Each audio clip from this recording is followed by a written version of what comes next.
Pay's checkout is offered by your banks and credit unions. So when you shop online at participating merchants, your cards appear in one place. Pay's. It checks out. Activation required. See Pays.com to learn more. Terms and conditions apply. Determined to make the rest of summer the best of summer? LL Bean has clothing and gear designed to do it all.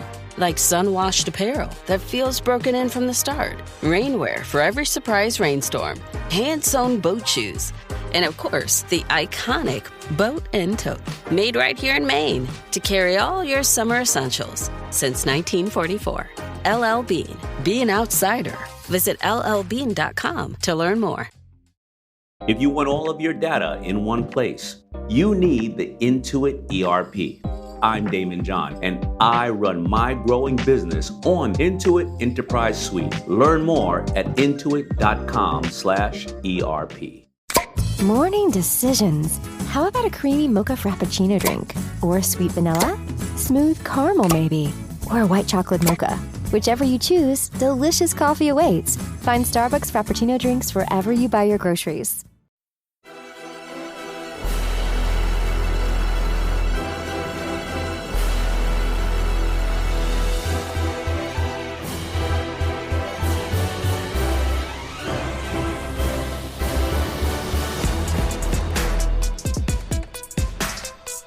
American soccer fans, welcome to episode 196 of the USA Soccer Cast. We're bringing you everything about the U.S. national teams, the players, the leagues, and everything else that impacts the game of soccer in these United States. I'm Donald Wine, and we are going to talk about something that has basically dominated the discourse online since the World Cup has ended. It's about what we as soccer fans do to kind of keep everyone interested, keep the entertainment coming in the form of soccer for fans who got hooked during the World Cup and are looking for more. And of course, it revolves around the discourse about who to support, what leagues to watch, what teams to watch. And a lot of people are curious and seeking out advice as to where they should consume their soccer, whether it's through the Premier League or teams local, La Liga, what have you. And of course, there's this section of the internet that I don't like to entertain, but speak very loudly when these debates happen. And they speak loudly about their desire to seek for everyone to not support Major League Soccer because of a lot of reasons. And Major League Soccer is not perfect, but I think when people were actively saying, hey, look, there's soccer near you, check it out, it's not just about Major League Soccer. It's about supporting your local team, whatever league they may be in. And there's a ton of leagues in this country that have soccer for you to watch, from the small to the top divisions like Major League Soccer and the NWSL, USL Super League, and on the men's side, the USL Premier, which is starting in a couple of years. But I want to push back, at least give my take on the notion that supporting local is a dumb idea. Because there's some people on the internet that believe that. They truly believe it, or they're at least doing the engagement rage bait that they need to get whatever clicks they want to have to feel important. And I usually don't give these kind of topics air, but it's important to discuss what's next after the World Cup. And local soccer is a part of that conversation. And so let's spend some time talking about it. And it's not just Major League Soccer. I want to go through some of the leagues, at least on the professional level, that are here in the United States where you could have a team near you. Of course, Major League Soccer is the top flight division in this country. They also have MLS Next Pro, which is their second teams, and even a couple of independent teams that operate within that structure. The USL currently has the USL Championship, which is Division 2, USL League 1, which is Division 3, and not professionally, but they have the USL League 2, which is a regional series of leagues that also pull in a lot of great teams and have a lot of great crowds. Starting in 2028, as of right now, they are launching a new league which would operate in Division One, at the Division One level, I should say, of the U.S. Soccer Pyramid, and that's USL Premier. And what they plan to do is to institute promotion relegation among USL Premier, USL Championship, and USL League One. We're going to put a pin in the pro rel side of things for a second. I just want to explain where all these leagues are. On the women's side, you have the NWSL, and they even have proposed a Division Two league that is supposed to start either next year or the year after. We will see how that progresses, but that's going to be NWSL Division Two. Another Division One league is the USL Super League, which started in 2024. They also have the USL has the USLW League, which is not professional. There are some semi-pro teams within the leagues, but it's, again, like USL League 2, a regional type of league. There's also the WPSL, which is proposing a pro league as well, and United Women's Soccer. So on the women's side, there are still a bunch of leagues, and while there are a lot of small teams, the focus is mainly on the NWSL and the USL Super League and USLW League. The issue with the discourse out there is that a lot of it is very disingenuous, in my opinion. A lot of people who just have plugged in their mind that MLS is the Antichrist has used that to say you should not support local, you should support leagues abroad because they're the best leagues. And no one's saying on the MLS side, fans who are fans of MLS teams, no one is saying that MLS is the best league. No one is. The one of the best things about supporting Major League Soccer is supporting how dumb it can be at times. And they have their issues. All of these leagues have their issues. But supporting local is how we start getting people interested in soccer at the grassroots level. It's about access. It's not just about access on television. It's about taking people to soccer games and watching either the current stars or the next stars play in live, in real person, in real time. A lot of us didn't get hooked on soccer by watching games abroad. Sure, we got interested in the game, but we didn't get hooked on it until we went to our first game. And that's not going to happen for most people with the English Premier League or La Liga. Yeah, sure, they have those teams come over now, but growing up, they didn't do that. They didn't come to the United States because they were so focused on what they do there. And I will say, for every other league in the world, they support local. Even in Spain, right? Let's take Spain, for example, because a lot of people focus on the Premier League and they focus on the English table, the English pyramid and how it works, and think that the United States, which is like 5 times as big at generously and has, 6 times the population, should operate the same way, and it shouldn't. But let's go to La Liga, for example, because a lot of EPL fans will look at La Liga and say, oh, it's just a 2-team league. It's just Real Madrid and Barcelona. And in a lot of ways it is. But there's still a lot of great teams in that league. In the last, 20 years, La Liga has systematically been better than every other league when it comes to European competitions. That's a fact.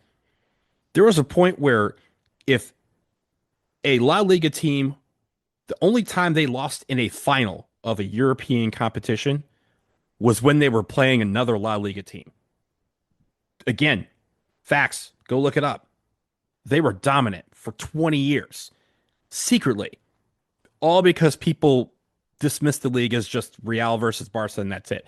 And I'll tell you, in Spain, fans of other teams that are not Real Madrid or Barcelona, when it comes to El Clasico, the biggest rivalry on the planet, yeah, sure, they pick teams, they pick sides. They're definitely people who are fans of Rayo Vallecano and FC Barcelona. They're fans of Sevilla and Real Madrid. And that's how they get around it. They support their local team no matter what level they may be on. But when that game comes on, their Super Bowl, they pick sides. Just like us in the Super Bowl, We may not be fans of either team, but when that game comes on, everybody in the nation has a rooting interest for the most part. They either it's for life or for 3 hours. They pick one of those teams and say, hey, I'm going to rock with this team for this game. It's how we do it in every other competition and every other sport. When we get to the championship round, is people stop and put away their local allegiance for a night or for a series and say, this is the team I'm going to rock with. They're not my team for life, but at least for the next week they are, or for the next 3 hours. And I think a lot of people don't want to take that mentality and apply it to soccer. They think that supporting a local team is dumb because it's not the best soccer out there. And I'll tell you, every other league around the world, when people support their local team, they're not looking at the best team. They're supporting the team that is local to them. They're supporting the team that means something to them, their community. And I don't understand, of all the things that some of these Euro snobs want to bring to the United States into our American soccer system, that they forget about that most important part, the community aspect of things. People who are fans of Luton Town don't become fans of Luton Town because they are good. They are from Luton. They grew up there. Their parents took them to games. Their grandparents took their parents to games. It's a family thing. It's a community thing that they are getting behind, and they're supporting their community. And that is their community's team. If their team gets relegated, if their team goes, yeah, sure, you have ebb and flow of people, fans who are coming in and out, but those hardcores are still there because that's their team. That's their community. That's where they grew up. That's what they were born into. And that is the biggest aspect of this thing that all the quote unquote Euro snobs are forgetting. When they talk about promotion relegation, they talk about, having no salary caps and all these things that they think are going to fix Major League Soccer and fix all these other leagues and make our pyramid all of a sudden the best in the world. They are forgetting the community aspect of things. They are forgetting that for 99% of all those fans in Europe, their team isn't good. Their team isn't the best. And they don't support their team because they're the best. They support their team because it's their team. So again, on the discourse part of things, and people like to be, again, disingenuous. A lot of people will say, oh, if you have an MLS team, then you're just, you're not a real fan because you chose an MLS team. That's not true. Yeah, sure. MLS has been around for 30 years. For fans here, at least for here in DC United, there are fans here who predate the league. There are people who started supporters groups for a team that did not exist. And now we're calling them disingenuous. We're calling them people who are fake fans who just support, the glory of Major League Soccer, whatever glory there might exist in that. Come on now. I think for anyone, right? And I'm a very unique case because I moved here to DC, and the first soccer game I went to here in DC was a DC United match, and got hooked into the team and the culture around the team from there. From there is what has bred a lot of my other interest in the game on a professional level. It's where I met people, some of my dear friends who together we started the American Outlaws DC chapter.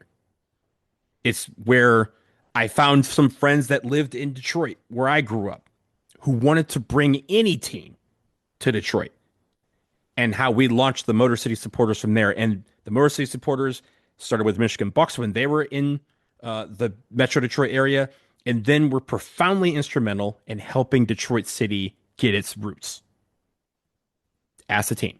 It again, stating facts here.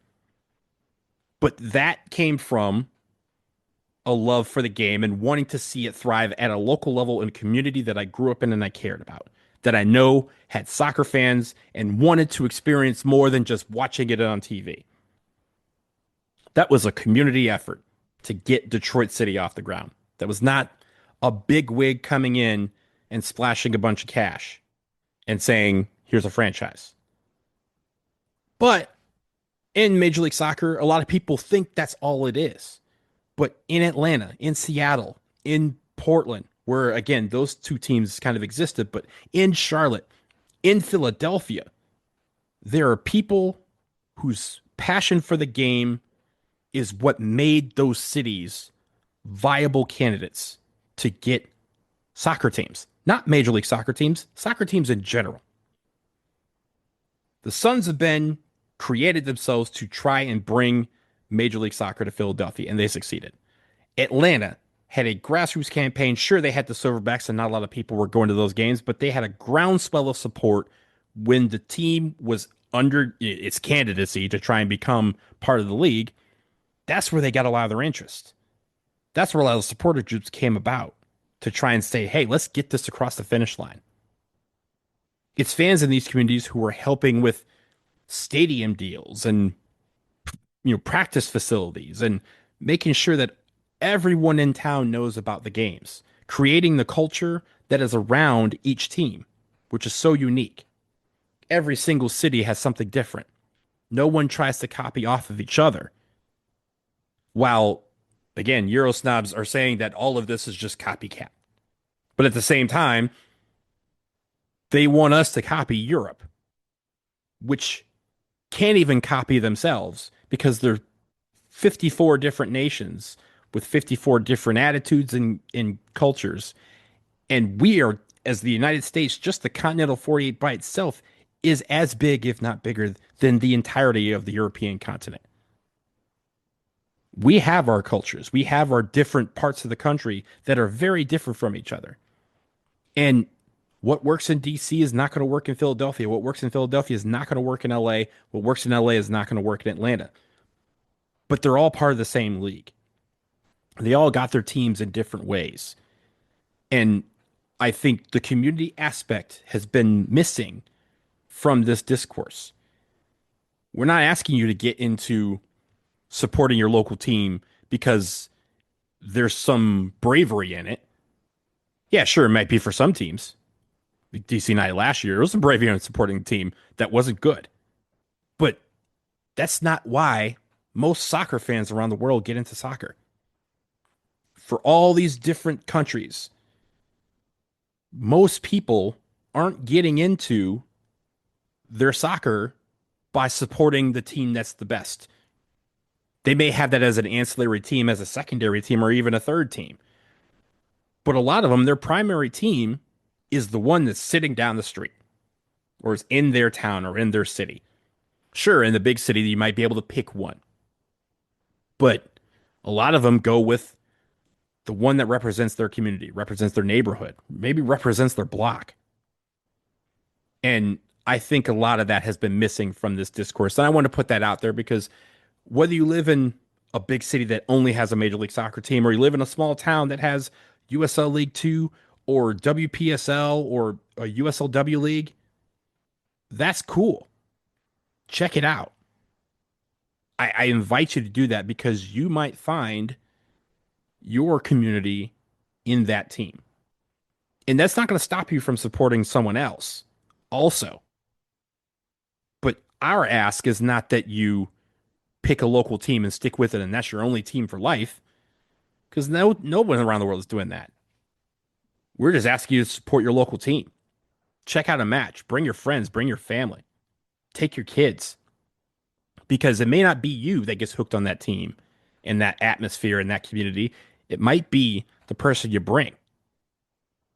And that might help you in your quests to become more of a soccer fan and to get more into how this country proceeds as a soccer nation.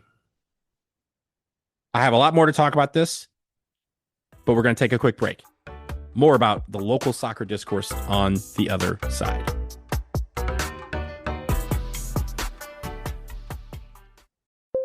When you need to build up your team to handle the growing chaos at work, use Indeed Sponsored Jobs. It gives your job post the boost it needs to be seen and helps reach people with the right skills, certifications, and more. Spend less time searching and more time actually interviewing candidates who check all your boxes. Listeners of this show will get a $75 sponsored job credit at Indeed.com/podcast. That's Indeed.com/podcast. Terms and conditions apply. Need a hiring hero? This is a job for Indeed sponsored jobs. Stream the biggest moments in sports live on Fox One. The biggest names, the biggest games, the biggest matchups. Watch live or catch up on your schedule. At home or on the go, never miss a moment. All on Fox One. Stream now. I wrote a little song to remind you, Choice Hotels get you more of the experiences you value. The Cambria Hotel's got it all. A rooftop bar, have a ball. Cocktails up here feel just right. Is Cambria amazing? All right. Bring a date, your team, or even your mom. Book direct at choicehotels.com. See you on the roof.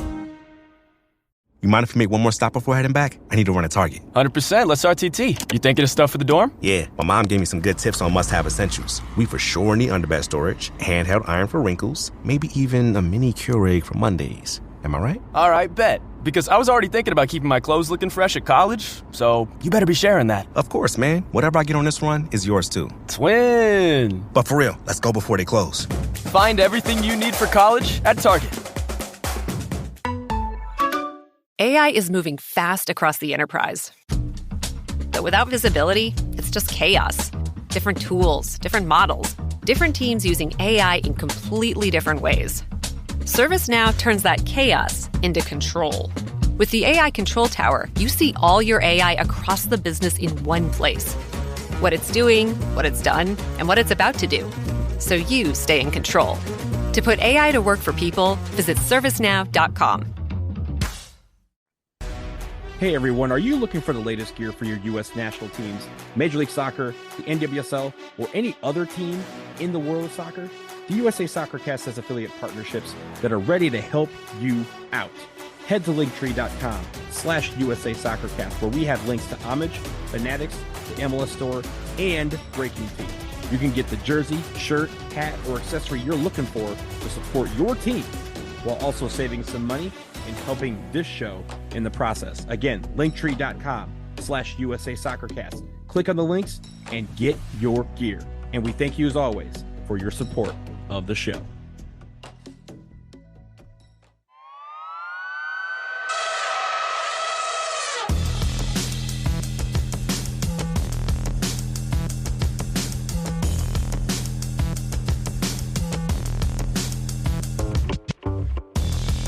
We are back, and again, we're talking about the discourse that's online about what's next for American soccer. How do we, air quotes, fix American soccer? And a lot of it has centered around really Major League Soccer, but really just local soccer and how we are not shaped like the rest of the world, and a lot of people think we should be, or at least a sizable, loud portion of the internet thinks we should be. I want to talk for a second about a couple of things that, I think stemmed from this. And what stemmed the reintroduction of this conversation about promotion relegation, pay to play, or just the state of Major League Soccer is the fact that we lost in the round of 16 the way we did to Belgium. And I would like to state two facts. Lack of promotion relegation is not why we lost in the round of 16. Pay to play is also not why we lost in the round of 16. The reason why we lost in the round of 16 to Belgium and the way that we did is because we did not play well. It's as simple as that. And I think a lot of people in the promotion relegation debate and the pay to play debate make some good points. I think one thing that people don't recognize is that when it comes to promotion relegation, most soccer fans are in favor of it. It's just that there are a lot of us that recognize that we as a country are not ready for it yet. We don't have stable leagues. We have a stable league. But even within that, they're expanding at a high rate. You have the USL Championship, USL League One, who, let's be real, they have been expanding and contracting every year. On the women's side, NWSL is expanding, but the USL Super League just lost a team. USLW League has been regionalized, and every year you don't know who's playing and what. There have been teams that have quit weeks before the start of the season after they've put out a whole schedule. They have said, you know what, we're not actually going to play in this league. We're not going to play this year. We're going on hiatus. And some come back and some don't. So promotion relegation is not something that we as a country are ready for yet, but the idea is to work towards getting ready for that. And it's not next year, and sure, the USL is going to try it in 2028, but we don't know who's going to be in the top division. We don't know who's going to be in the championship. We don't know who's going to be in League One. And those are, if you're going to have promotion relegation between those three divisions, those three leagues, that needs to be something that's established, and it's not yet. I'm not saying that to say that the USL is making a mistake, but there's a lot to do between now and when this gets fully implemented, including a lot of these teams having stadiums that they can have access to and have the capacity that is required by U.S. Soccer. And we're not talking about 40,000 seat stadiums. We're just talking about 15,000 seat stadiums. The USL doesn't have that many of those teams that have that ready to go. Some are building them. Sacramento, Detroit are among them. Louisville City can expand maybe another 1,000 or so, and they're at 15. And ironically, after that, I think there's maybe one or two other teams in the USL Championship that have at least plans for that. And then you have the Annapolis Blues, which is in League Two and plays at Navy Marine Corps Memorial Stadium over here in Annapolis. Those are the teams that have stadiums ready to go. But no one's saying that the Annapolis Blues as a team is ready for the top flight. But they are doing well where they are. And they are thriving and successful as a team so far in League Two. They're building the steps to get better, and they're building the steps to eventually maybe move up, but that's a timetable that works for them. And so we get to promotion relegation and the pay-to-play discourse that was in and out and keeps getting rehashed and saying, oh, that's the reason why we're failing as a country in soccer. We are not failing. If this is failure, if finishing 12th overall at the World Cup is failure, then I need to know what success looks like. Because if you want to put the failures of our team playing bad in one game against Belgium to lose the way we did, if you want to put the failure of that on lack of promotion relegation and pay to play, when, again, half the guys are playing in leagues in Europe that have promotion relegation, and a lot of them were discovered and came about and were developed through MLS academies. If you want to put the failures on that, you also got to include the successes. And that includes the women's national team winning 4 Women's World Cups and 5 gold medals. The same system bred both. And that's not to say that the system can't be changed or shouldn't be altered. But everyone talks about these air quote failures of finishing in the round of 16 like it's so easy to win a World Cup. The women have won 4. And every time it becomes more and more difficult. They've won 5 gold medals. And we don't need to talk about how difficult those gold medals were to achieve. They didn't just go out and beat the brakes off of everybody. They had to fight and beat teams that are just as successful as them, or just as good as them. And so you have to include those successes in the discourse.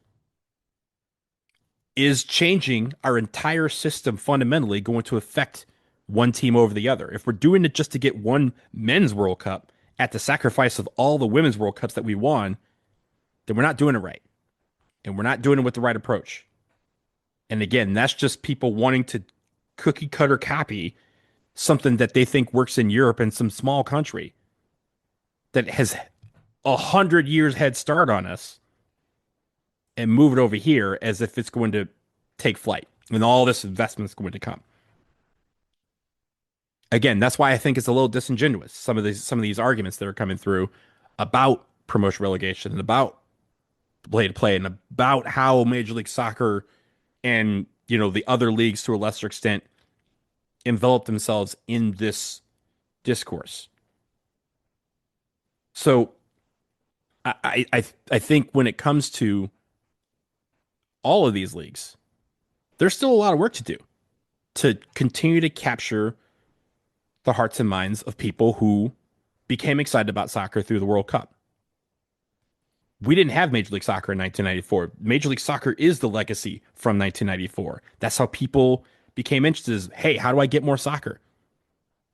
We're opening up in your backyard. Come check it out.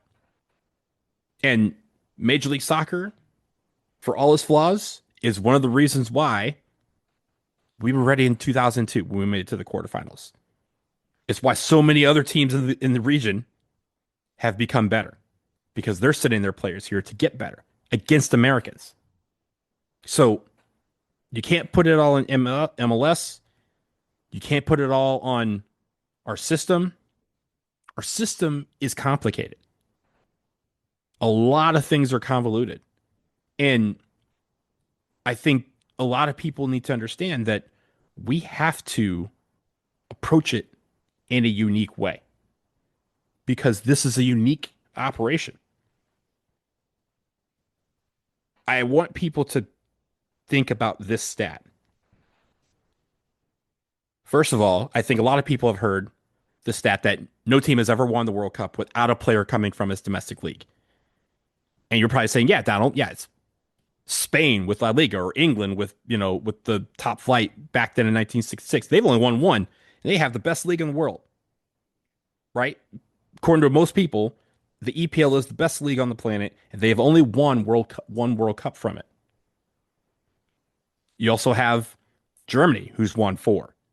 Bundesliga, very, very good. I get it. Serie A with Italy, and therefore, Serie A, one of the best leagues in the world. Italy has missed the last 3 World Cups. Sure, they've also won a Euro. So again, that might be an indictment on the state of their program. But all of these different teams, 8 teams have won the World Cup. Not one did it with only players playing in foreign leagues. No team has no team has ever won the World Cup with a foreign coach. They've all been coaches who understand the domestic league, how these guys develop, how they got to where they are, and figuring out a system that brings them all together. And sometimes doing it top to bottom and making sure that from the under 15 level all the way up to the senior national team level, everyone is on the same page. And that's what we're starting to do here in the United States, both on the men's and the women's side. And that I think is fundamental, to understand what the system is going to be like, how we're going to play, and having that be bought in from bottom to top, so that a kid who's coming in at the U15 level as a right mid can look all the way up at the top and see the guys that he should want to emulate, no matter where they're playing for their club. But on the national team, he can say, hey, one day I can be Serginho Dest. I can be Alex Freeman as a wing back. Those sort of things are what we should be striving to do. But the main stat that I think a lot of people would be surprised to hear is, again, centering around this notion that because we're the United States and we're one of the biggest countries in the world, the richest country in the world, that we should be able to essentially invest all this money, and that's going to take us to the top. Of the top 10 most populous countries in the world, only one has won a World Cup, and that's Brazil. Just one. Let that part sink in. That if you think about the World Cup, when's the last time you saw China in there? It's been a long time. India has not been there in a while. Pakistan, you're not thinking of Pakistan being in the World Cup. You're not thinking, Nigeria has missed out on the World Cup. And they're the fastest growing country on the planet. And you're looking at teams like that, Bangladesh. They're not sniffing a World Cup anytime soon. Indonesia, not sniffing a World Cup anytime soon. It's difficult to win it. Very difficult. You can have everything in place, like, again, a lot of European countries do, a lot of South American countries do, because those are the only teams that have won World Cups have come from those two continents. There are teams that have it all together in the minds of the Euro snobs, and they still have never won one. Netherlands has never won one. Croatia has not won one. Italy, again, even the teams that have won have their struggles. Italy has not won, has not even been in a World Cup since 2014. They haven't won a knockout stage game since they won it all in 2006. So that might be the, scenario that is most extreme right now. But again, the best league in the world, according to most people, is the English Premier League. And England has won a grand total of 1 World Cup. And that was in 1966 when the Premier League wasn't even the Premier League. Spain had just won. And congratulations to them. They had not seen a semifinal since they won it in 2010. And those are the only two that they have. And that took a complete revamping of their national team program to start getting back to their basics and really building from the bottom up. And some of those guys that we had seen at the younger levels have now won gold medals, and now they won the World Cup. Women's side won the World Cup. They're the first nation to hold both the Women's World Cup and the Men's World Cup trophy at the same time. Of course, the United States had a couple opportunities to do that. The men didn't hold up their side of the bargain, air quotes, but the women want to steal that trophy from them next year. And everyone's looking at Spain as this new world order. But even they weren't playing well leading up to this tournament. If there was a dynasty brewing, it was in France, who had made the last 2 World Cup finals. They had won one. They made the semifinal this time around. Argentina made the final, won in 2022, lost this year. Those are the two, but even within that, and I guess with Argentina, they've won 2 Copa Americas in a row as well. So they had this, again, between their region and the world, they had this dynasty brewing. That feels over now that they have lost. Sure, they have the Copa America to defend, but are they going to do that with Lionel Messi? And what's their future when he decides to hang it up? Because, yeah, they're good, but their hopes hinge on him. And that does not create a dynasty. At least with France, without Mbappe, they have another Ballon d'Or winner and Ousmane Dembele. They have a bunch of young guys coming up. They could be the future for a very long time. They could be at or near the top for a very long time. England might be at the end of their generation, despite some of the younger players, because some of their older players who were there to kind of get them to the top have gotten to the semifinal of 2 of the last 3 World Cups, but haven't won it. They got to a Euro final, didn't win it. Soccer isn't coming home. Soccer's already home. And that home is outside of the United Kingdom. It's outside of England. And that's something that they have to accept as well. So in the United States, people, we keep looking abroad for the answers to questions that can be answered right here at home. It's about supporting our players on the local level, because those are the guys who are going to one day represent this national team, both for the men and the women. The women's national team, who now start on their road to the World Cup, which is next summer, a lot of those players started in the NWSL. Sure, some of them play abroad, but a lot of them started here. They developed here. And they have made the national team and are the number 2 national team in the world behind Spain, and of which they will see Spain right here in DC and in Chester, Pennsylvania in October in 2 friendlies. a great measuring stick of where do we need to go? How do we need to improve to get ready to try and win a Women's World Cup next summer in Brazil with teams like Brazil and England and France and Germany and Norway trying to come after us. That in Canada, those that is what we face. And despite the fact that we've won 4 Women's World Cups, it's still going to be difficult to win a 5th. And it's because everyone is trying to implement their tactics to see if they can do it. And at the end of the day, it's the players who win this thing on the field. It's not the system. The system might get some of these players in the position to be on that field. But nobody's losing the Women's World Cup because they don't have promotion relegation. Mexico just got rid of or decided to extend their moratorium on promotion relegation. And I know the lesser leagues are not happy about that, but they think that's the way to envelop more money and get more investment into the game. They've done that, and they've had promotion relegation for 50 years, and they get rid of it, and they advance further than they ever have. They get to that 5th game that they had so coveted and had eluded them for so long.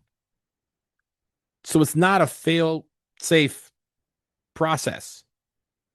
What works in one country is not going to work in another. Even within these different countries, promotion relegation is different between the Bundesliga and La Liga and France and England. They may have promotion relegation, but even within it, they adapted to the system for them. And I think people need to understand that that's what the United States needs to do. And we are not like any other country on earth. We have all of these different perspectives. We have all of these different ideas. We have access to more soccer than anyone. And we still have to take all of that and figure out how to make our own system work for us. Doesn't have to work for the rest of the world. It just has to work for us. And that is where we need to continue these conversations with a curious, not judgmental approach to it, to borrow from Ted Lasso. Too many people are judgmental about our system and they like to get off these hot takes because they know it's going to get engagement. And I'm here to say, miss me with all that. We need the real people in the room who are going to understand the nuances that this system presents and how best to approach it and attack it so that we can continue to evolve for the next 30 years. And people on the internet having this conversation aren't set up for the next 30 years. They're set up for the next 30 clicks or 3,000 clicks or whatever clicks they're looking for to feel validation. So in closing, I just want to say, if there is a team near you, check it out. Doesn't matter which level it's on. And you should approach going to a game with the same curiosity that you approach the World Cup.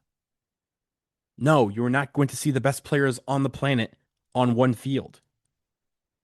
But you could see some that years from now could be among those players that you will see at a World Cup.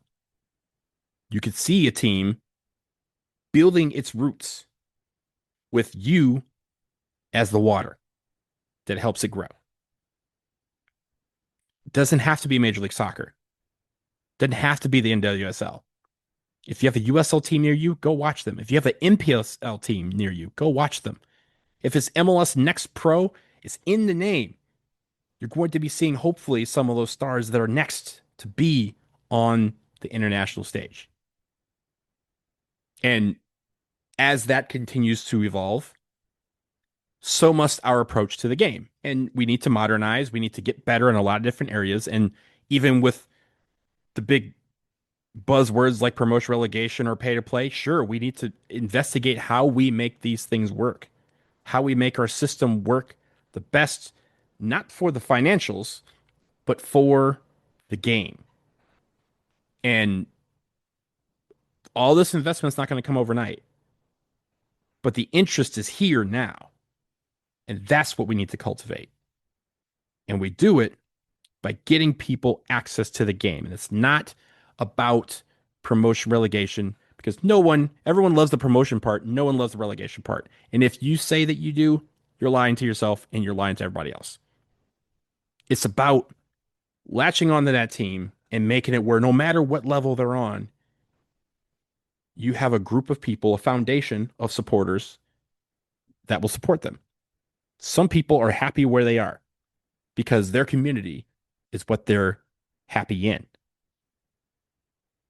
And in soccer, I think we need to remember that. That will do it for episode 196 of the USA Soccer Cast. Thank you for listening. Remember, you can find us on Blue Sky, Twitter, and YouTube. Follow us on all those sites at USA Soccer Cast. Subscribe, rate, and review our shows. It helps us get in front of new people, and it's greatly appreciated. Tell your friends about us. Finally, head to linktree.com/USA Soccercast to check out our affiliate links and our stimulus store. We have everything you need to watch a beautiful game and follow your teams, and using those links also helps support the show. We'll talk to you again soon, y'all. Peace.